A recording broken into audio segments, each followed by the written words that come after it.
Do you trust your intuition? Welcome back, everybody, and I want to start off by asking everyone listening that very question, and I legitimately want your feedback this time because it's a question that's been troubling me since the clue last week, and it's troubling me even more now that Sarah Tales' corpse has been found. Kudos to Sergeant Barteski, by the way.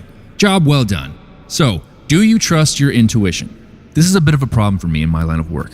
I like working off of facts, or at the very least theories based on facts, and the facts I have that are bugging me right now are a little too thin to form anything solid out of. But I still can't shake the feeling that something is very off about this last kill. So, that being said, let's get into it. I'm Ben Robinson. Here's what we know. Sarah Tales is dead. The clue was pointing to her like a landing strip, flashing lights and all, and sure enough, she's toast. They found her inside a locker at a bus station, wrapped in plastic and stuffed inside a duffel bag. She'd been stripped naked, her head had been shaved, and there was a red collar around her neck, which from the bruises alone you can tell was used to strangle her. Her body was found not in her home, but in a locker at a bus station. And in case you're wondering, no, this particular station did not have any cameras to pull footage from, which even if it did, there's no guarantee there'd be anything to find. Now, Sarah Tales fits IK's victim profile, but beyond that, there's just too much that's just not right about this murder. Why was she put there? Why was her head shaved? Why was she naked? But the strangest thing about the death of Sarah Tales is that according to the coroner's report, she was dead before the clue was posted. Again, by the time the clue went up last week, she was already dead.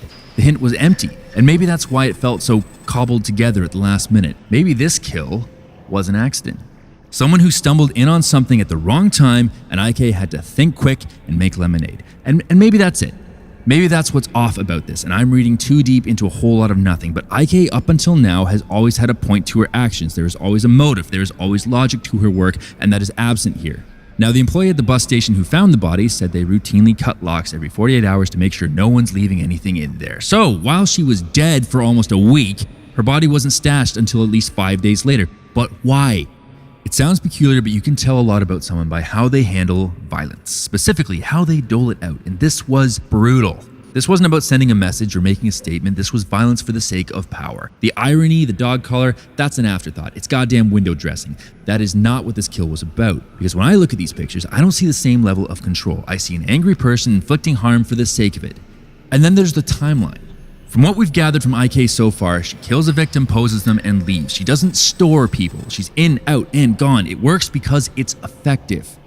As soon as you start stretching the timeline, you open yourself up to mistakes, and mistakes get you caught. And IK is smart enough to know this, so what is going on? Which brings me back in a very roundabout way to the question of the day. Do you trust your intuition? Because my gut is telling me that this was not the image killer. What my gut is telling me is that we have a copycat. And that is all I've got for you. Good night.